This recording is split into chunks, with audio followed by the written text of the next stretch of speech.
This video was brought to you by Ground News. If you think about the UK, you probably imagine a relatively wealthy country. After all, the UK has the 6th highest GDP in the world, and parts of the UK, including London, are conspicuously well off. However, in reality, much of the UK is pretty poor by European standards, and the UK has some of the worst income inequality in the developed world. So in this video, we're going to explain quite how unequal the UK is, why this is a problem, and whether the government can do anything about it.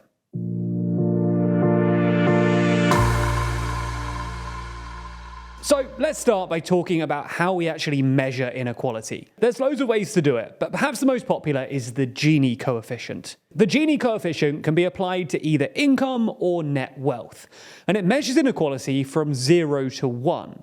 A Gini coefficient of 0, for example, describes a world of perfect equality, where all income or wealth values are the same, while a Gini coefficient of 1 describes a world where one person has all of the money, while all others have none. Now, the maths behind the Gini coefficient get a bit complicated, so we're not going to explain it in full. But the basic idea can be illustrated by some pretty simple graphs. Start by imagining a perfectly equal population of 3 people, where everyone earns the same amount. For simplicity's sake, let's say £1. Now, if you plot a graph that measures the cumulative share of income against the fraction of the population, it will be a straight line at 45 degrees. The first person has £1, 2 people together have £2, and 3 people have £3. Now imagine that this population is a bit less equal. There's still a total of £3 going around, but the first person has none, the second has £1, and the third has 2. This graph is no longer a straight line. The first person has 0, 2 together have 1, and all 3 have £3. Anyway, the Gini coefficient essentially measures the area between those 2 lines. When it's perfectly equal, there's no space between the 2 lines, so it's 0. And when one person has all of the money, the area between the 2 lines is just the entire area underneath the first line, so it's 1. Now, as I said a moment ago, the Gini coefficient can either be applied to income, which is how much you earn a year, or wealth, which measures all of the stuff you own. Now, while you might intuitively think that these things will be pretty similar, after all, you might expect more income to mean more wealth, these 2 measures can paint very different pictures. Let's start by taking a look at wealth. Here, the UK is actually doing pretty alright. Different sources give different numbers, but according to data from Credit Suisse's Global Wealth Data Book, when it comes to wealth as measured by the Gini coefficient, the UK is slightly less unequal than France and Spain, and significantly more equal than Germany, the Netherlands, and most Scandinavian countries.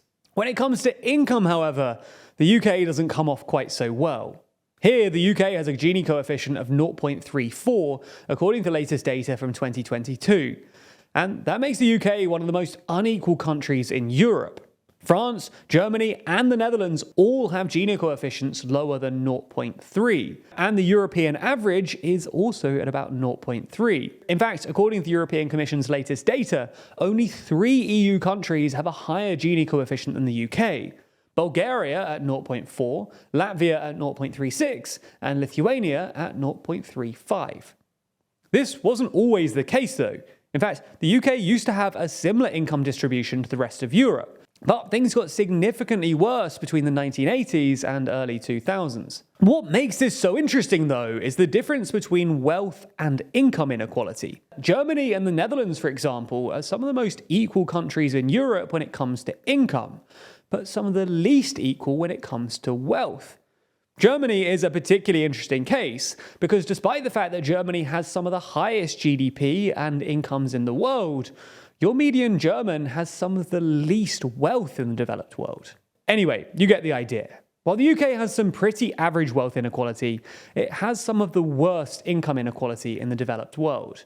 But what makes the UK's inequality so remarkable is its geography. If you take a look at a map of the UK by income, it's immediately obvious that the reason that the UK has such terrible income inequality is because London and the surrounding areas in the southeast are way wealthier than the rest of the country. Now, lots of other countries look unequal too, but few examples have such a stark concentration of wealth in one area. To give you a sense of quite how wealthy London is, and conversely quite how poor the rest of the UK is, consider the fact that if you took out London, the UK would have a GDP per capita lower than the poorest region, not just in the US, but also in the Netherlands. Anyway, this regional disparity is the reason that Boris Johnson's government was so keen on levelling up, which essentially involved levelling the UK's poorest regions of the UK up. Now, to be fair, this was a good idea. Academic work has reliably found that economic inequality reduces overall growth, and that's at least part of the reason why the UK has experienced such sluggish growth recently. However, levelling up is an expensive and time-consuming process. The best example here is Germany. After reunification, East Germany was significantly poorer than West Germany, and the government quickly realised that both for economic and political reasons, they needed to level up the East. Germany even has a semi-constitutional law requiring equality between the 16 states and an annual process of funding redistribution in order to support it. As a result, productivity in East Germany has gone from 60% of the West in 1990 to 85% today. And while they're not quite as wealthy as their West German counterparts, most East German cities are wealthier than your average English city. Nonetheless, it's taken 30 years and over $2 trillion to address Germany's economic inequality, which doesn't bode well for the UK government. While the Johnson government might have had some time and political space to make a start on levelling up, they wasted essentially all of their political capital on fighting the EU and Johnson's scandals instead of actually trying to level up. And Sunak's government, by contrast, has neither the time nor the money to really make a dent in it. Ultimately, for it to actually work, levelling up needs to be a sustained effort that involves a lot of money and political consensus. Two things the UK is really struggling for right now. And as such, we really ought to pay attention to the UK's economic state going forward, because it really will make a big difference to inequality. And the best way to do that is with Ground News, a website and app developed by a former NASA engineer on a mission to give readers an easy, data-driven, and objective way of reading the news. That's because every story comes with a visual breakdown of the political bias, factuality, and ownership of the source's reporting, all backed by ratings from 3 independent news monitoring organizations. It's not just that either. I especially like their blind spot feature, which highlights stories disproportionately covered by one side of the political spectrum. For example, this story on rising water temperatures in the Gulf Coast is a blind spot for the right. So if you only get your news from right-leaning sources, you might have totally missed this. Meanwhile, this story on China's proposed training facility in Cuba is a blind spot for the left. So you might have missed that story instead. Now, you may be thinking, why should I be paying attention to partisan sources at all? Well, part of being informed about the world around us is also being informed of potential political slants and echo chambers. That's because if we know where these views are coming from, we'll be better equipped to not only spot ongoing bias, but to engage in healthy dialogue with those who hold different views. In fact, I know I've personally benefited a whole lot from Ground News.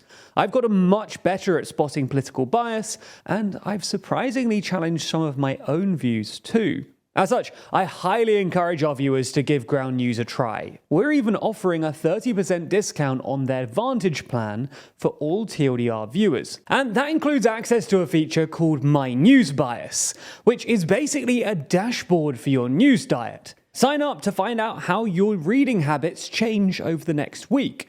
What are your top sources? Are you engaging with diverse perspectives? What about your favorite topics?